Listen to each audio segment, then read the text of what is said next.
On est le dimanche 19 janvier, donc dernier jour de la semaine. Donc là ce matin c'était le bilan hebdomadaire avec mes élèves. Là il est 10h du matin, je suis parti un petit peu avant 10h du matin, je suis parti me faire une petite marche.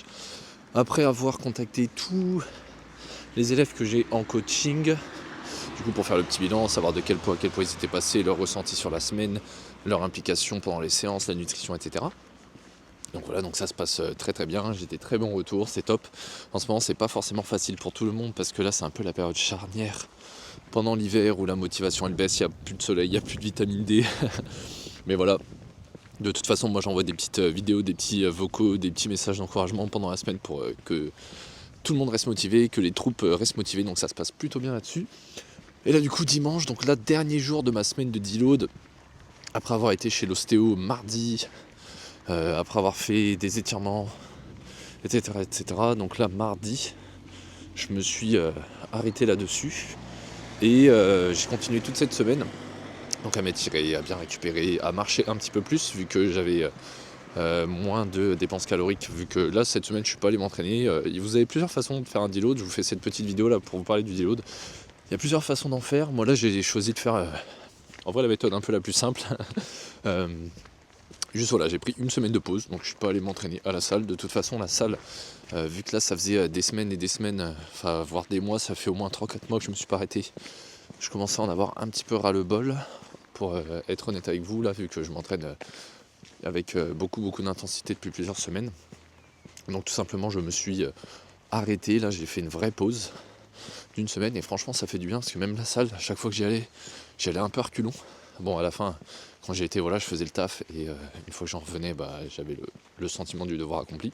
Mais c'est vrai que j'allais à reculons ces derniers temps, donc là c'est l'inverse. Là, vu que ça fait une semaine que je suis pas allé m'entraîner, là justement j'ai envie d'y retourner, de tout casser. Donc ça peut faire du bien parfois. Attention, après la semaine de deload, surtout la semaine là où, comme moi, c'est un deload où vous faites rien, entre guillemets. Enfin voilà, j'ai marché 15 000 pas par jour, j'ai continué à m'alimenter, voilà, j'ai bien récupéré, je me suis étiré, j'ai fait du massage et tout. Mais voilà, ça c'est vraiment quelque chose qui doit intervenir dans vos programmations d'entraînement si elles sont bien construites, sérieuses, et surtout que vous vous entraînez avec intensité. La semaine de deload, si vous la faites alors que vous êtes déjà en deload toutes les semaines, c'est pas forcément utile. Moi là du coup c'est parce que je ressentais certaines douleurs à certains endroits. Après, après des semaines d'efforts, même à Noël, je suis rentré dans ma famille. Au final, je pensais que j'allais m'arrêter à ce moment-là. Puis je me suis pas allé m'entraîner parce que vu que je suis rentré dans ma ville natale, à Reims, j'ai revu mon ancien gym bro, un de mes meilleurs potes. Du coup, on est quand même allé s'entraîner 3 fois au Basic Fit à côté de chez ma mère. Donc voilà, en fait, je me suis pas arrêté depuis des mois et des mois. Donc là, ça fait du bien de s'arrêter un petit peu. Et ça va me permettre du coup de reprendre avec une motivation renouvelée. Parce que là, du coup, j'y allais par discipline. Mais c'est vrai que là, la motivation, entre guillemets, le fait de vraiment avoir envie d'y aller, non, c'était pas là du tout. Donc là, ça va faire du bien, et voilà, là j'ai envie d'y retourner. Après, vous allez vous demander sans doute, waouh, mais t'as arrêté une semaine, tu vas pas régresser, tu vas pas perdre du muscle, tu vas pas perdre tes perfs. Non, franchement, les gars, même, enfin, j'y retourne demain, mais je pense que même les perfs vont être meilleurs, ou au moins vont être maintenus. Faut savoir que les études ont prouvé que pour vraiment perdre du muscle, il faut vraiment ne rien faire, mais alors ne rien faire pendant au moins 3 semaines. Donc n'ayez pas peur si des fois vous avez des pauses forcées parce que vous partez en vacances. Si vous partez en vacances, là c'était les fêtes de fin d'année récemment, il y a 2-3 semaines. Donc si voilà, vous rentrez en famille et tout, il n'y a pas de souci, vous prenez pas la tête, kiffez.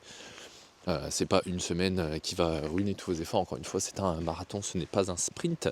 Donc voilà, donc là ça fait du bien. Moi après c'est intervenu un petit peu malgré moi parce que je commence à avoir quelques petits pépins, mais je sais que le Robin d'avant, et ça lui a posé des soucis, il aurait été en mode no pain no gain, on continue, on s'arrête pas les gars. Et au final je m'étais moi j'ai jamais eu de gros pets, mais voilà, des petits pépins qui après traînent pendant 3 semaines, un mois et demi. Vous les connaissez, hein, les petites douleurs à l'épaule, des petits trucs à la con comme ça. Donc ça on évite. Donc voilà, j'ai préféré m'arrêter avant. Moi les semaines de deload, je les prévois pas forcément à l'avance.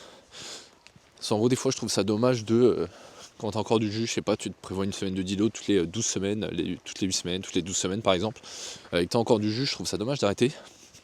Après voilà, Moi du coup là je l'ai fait un petit peu à l'instinct parce que j'ai eu quelques signaux, donc c'est parce que moi voilà, je m'entraîne depuis plusieurs années, je connais bien mon corps. Mais voilà, moi je trouve ça des fois dommage de s'arrêter avant, mais après le risque c'est de s'arrêter trop tard quand ça a déjà pété. Donc voilà. Mais après du coup les semaines de décharge, les semaines de deload un petit peu, franchement si vous débutez à la salle, vous en avez pas forcément besoin, c'est plus pour les intermédiaires plus avancés, quoi, les gens qui savent s'entraîner avec intensité, et qui savent ce que c'est l'échec musculaire, l'échec postural, etc. Donc si vous débutez, vous prenez pas trop la tête là-dessus. Moi je ressentais que j'en avais le besoin, et franchement ça fait du bien. Donc là franchement j'ai envie de retourner à la salle, j'ai envie de tout casser à nouveau. Et ça fait très plaisir. Et voilà, le physique en vrai, une semaine d'arrêt, il n'a pas bougé. Si ça a bougé, en vrai c'est dans votre tête. Vous allez dire, waouh, j'ai perdu un petit peu, non? C'est parce que vous commencez à plus trop vous entraîner. Du coup vous commencez un peu à paniquer. Et moi je vous rassure, ça me le fait aussi, hein. Là ça fait 1-2 jours, 2-3 jours là que je me dis, j'ai quand même bien envie d'y retourner là, j'ai pas envie de redevenir skinny, tu vois. J'ai pas envie de refaire 55 kg pour 1m80.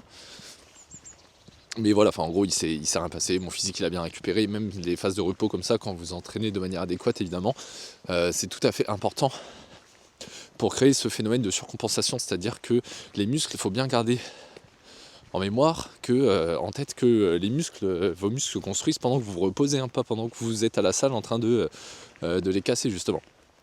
Donc à la salle, en fait, vous déchirez, pendant vos entraînements, vous déchirez vos fibres musculaires, et c'est pendant le repos qu'elles se reconstruisent et qu'elles grossissent, qu'il y a ce phénomène d'hypertrophie, afin d'encaisser au mieux le prochain effort qui va suivre. Donc c'est vraiment pendant le repos que ça se répare. Donc voilà, si vous en ressentez le besoin, n'hésitez pas à vous mettre des petites semaines de pause comme ça, si elles sont justifiées, encore une fois. Si c'est juste une excuse pour ne rien foutre, non. C'est vraiment une semaine de décharge parce que vous êtes entraîné avec intensité pendant plusieurs semaines, voire plusieurs mois. Moi là, comme je vous ai dit, ça faisait 3-4 mois que je me suis pas arrêté, que les perfs ont bien monté sur mes mouvements principaux, la presse à cuisse, sur les dips, ce genre de mouvements là. Donc voilà, là d'ailleurs au dips, j'ai dû prendre ma semaine de décharge juste avant d'atteindre la barre des 40 kg lestés en série. Donc c'est pas grave, c'est pas de souci, on va continuer là-dessus. Et d'ailleurs quand je faisais des 10, ça a commencé à me tirer un petit peu ici dans la clavicule et tout. Donc l'ostéopathe il m'a donné les exercices que j'ai dû vous montrer en vidéo pour étirer un peu tout ce qui est scalène là, donc dans le cou, tout ça. Les muscles autour du cou qui sont vachement tendus chez moi. Et voilà, ça se passe bien. Donc là j'ai quand même hâte de reprendre l'entraînement demain pour cette nouvelle semaine. Et là du coup je vais marcher un petit peu parce que ce matin, après avoir contacté un petit peu tous mes élèves, j'ai eu besoin de prendre un petit peu l'air aussi. Aujourd'hui je continue de monter une vidéo témoignage d'un élève là, parce que du coup vu qu'on a fait le bilan pour 2025, le bilan de 2024 et après réaplanir et replanifier 2025 pour la plupart de mes élèves, en fait je me suis retrouvé avec une quinzaine de vidéos témoignages. Donc là je suis en train de les monter un par un. Là mon objectif c'est dans ma to-do, j'essaye d'en monter un par un, donc en format YouTube, en format Reel, voilà.